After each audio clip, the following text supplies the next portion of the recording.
নমস্কার, বাঙালি রান্নাঘরে আপনাদের সবাইকে স্বাগত। আজ আমার রেসিপি নিরামিষের কুমড়োর তরকারি।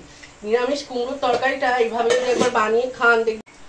এখানে আমি নিরামিষ কুমড়ো আলুর তরকারি করার জন্য এখানে আমি নিয়েছি সাদা তেল, দিয়েছি 3টে কাঁচা লঙ্কা, আর এখানে দেবো বেশ কিছুটা 5 ফোড়ন, আর দেব একটুখানি হিং।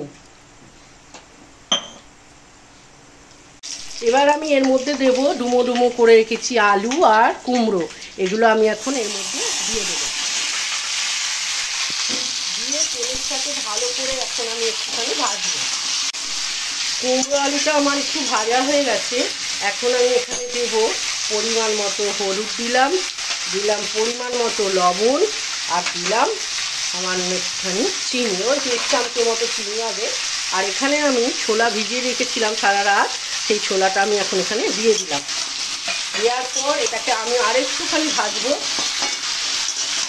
3 মিনিট মতো একটু ভেজে নিয়েছি। আর এখানে বড় সাইজের একটা টমেটো দিলাম, আর এর সাথে দেবো বেশ খানিকটা জল, যাতে কুমড়ো আর আলুটা যেন সিদ্ধ হয়ে যায়।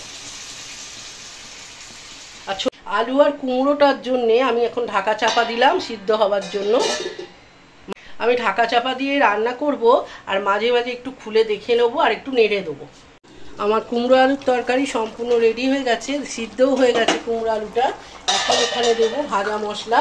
এই ভাজা মশলার মধ্যে আছে তেজপাতা, গরম মশলা, ধনে, জিরে, আর একটুখানি আপনার জায়ফল আছে, আর দিয়ে ভালো করে রোস্ট করে আমি এটা করে রেখেছি, ডাস্ট করে রেখেছি। আর এখানে দিতে হবে 1 চামচে ঘি। সম্পূর্ণ রেডি কুমড়ো আলুর তরকারি। এই রেসিপিটা একবার বানিয়ে খেয়ে দেখবেন, খুব ভালো লাগে। আর রুটি পরোটার সাথে তো খুবই ভালো লাগে খেতে।